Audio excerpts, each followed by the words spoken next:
Welcome to your Morning Boost, your daily leadership advice to help you lead your school community. Brought to you by AWB Education and sponsored by Grundmeyer Leader Services, where together we are transforming education, one leader at a time. Now here's your host, Adam Bush. Good morning and a very happy Wednesday out there to you boosters. I'm back again and thank you for joining again on your Morning Boost. We are fortunate to continue our conversation this week with Dr. Albert Bramante. Today he's tackling a topic that might feel a little counterintuitive, and that's the fear of success. As leaders, we're constantly pushing for success in our schools, our students, and ourselves. But what happens when we're so close we get scared? Dr. Bramante is going to help us understand why we sometimes self-sabotage right on the brink of a major breakthrough and how to overcome that fear.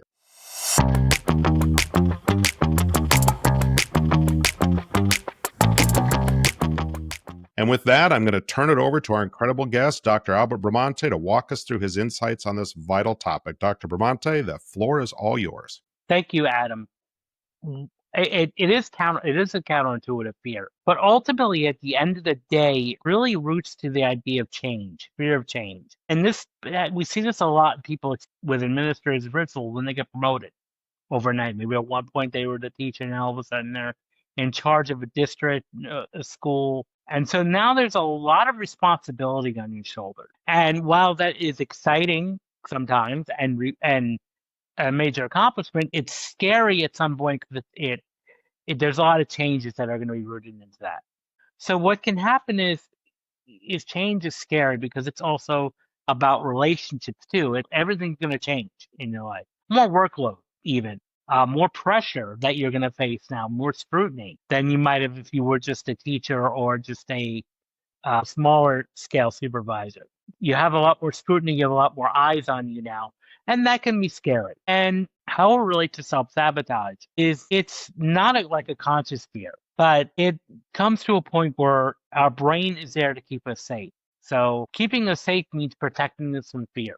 And if we really fear that excess responsibility, that extra obligation, just the fact of more arriving someone uprooted by our success, even, that what it's going to do is protect us at all costs from that. And what we mean by protection, what that's going to look like, is it'll hold you back. It'll say, okay, we're just not going to strive for. We're going to keep ourselves at this level. Yeah, and feel safe. And that's what the brain craves, is safety and security. And so that can sometimes just hold us back.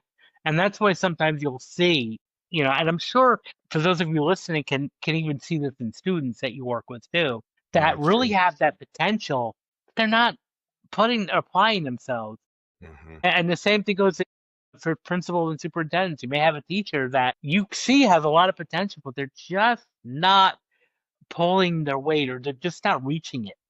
And that can be due to the fact that there's a little fear there, a little fear of the pressure of my life is going to change, the relationships are going to change, my workload's going to change. And that in itself can be fundamentally scary. And what better way to protect us from that scary feeling is keeping us safe by not taking action. And so in a sense, that's self-sabotaging. That's when we see sometimes people get so close and yet they take themselves out of the running. And so it could be missing the appointment or just not wanting to do it. And your brain will rationalize it easily. It's not going to sit there and say I'm fearful. It's going to come up with reasons, like maybe you don't want the position, or maybe it'll reflect itself about something wrong with the position, or something's wrong with whatever it is you're seeking. And so therefore it's like, okay, I won't do it. And what's really going on is that there's really fundamentally fear that's happening on some level. Now, fear in itself is a very protective mechanism. That's what keeps us alive for centuries, is fear, because it helps us avoid danger. Now, the dangers that we faced thousands of years ago does not affect us anymore because we're safe. We're in a more industrialized nation. We have housing and safety. But our brain is still the same reptilian way that it was, thousands of years ago. So when it perceives fear or perceives any type of disruption, it's going to do everything in the power to protect you, which is, again, in some aspects doing its job, but and maybe going in overdrive. So the important thing is, I guess, just even to recognize that that may be a possibility. That if you feel yourself just not, why can't I do anything right, or why is this so close, but yet I keep messing up. Well, it may, yes, you are, that may be somewhat true that you are doing things that may be taking out of running, but the important thing is to look at the why. Why is it? And maybe there's something that's not addressed, and that might be the fear of leveling up.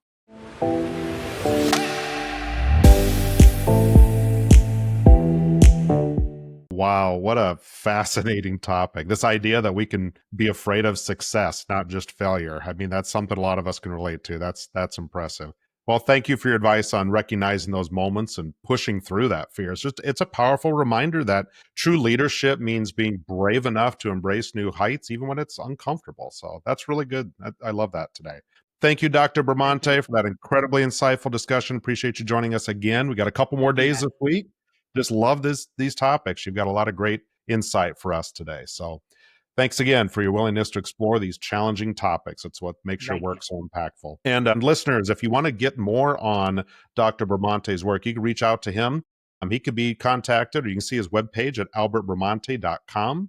He's got a lot of really good stuff out there. You've got a lot of podcasts out there too. There's a lot of really, really good topics that can relate to our work as school administrators. So take the time to reach out, listeners, and get a little bit more of his work out there. But otherwise, thank you for listening. Have a wonderful Wednesday. We will talk with you again tomorrow. You have been listening to Your Morning Boost by AWB Education in partnership with Grundmeyer Leader Services.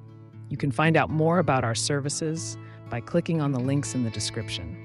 Remember, you are doing this vital job that only a few can do.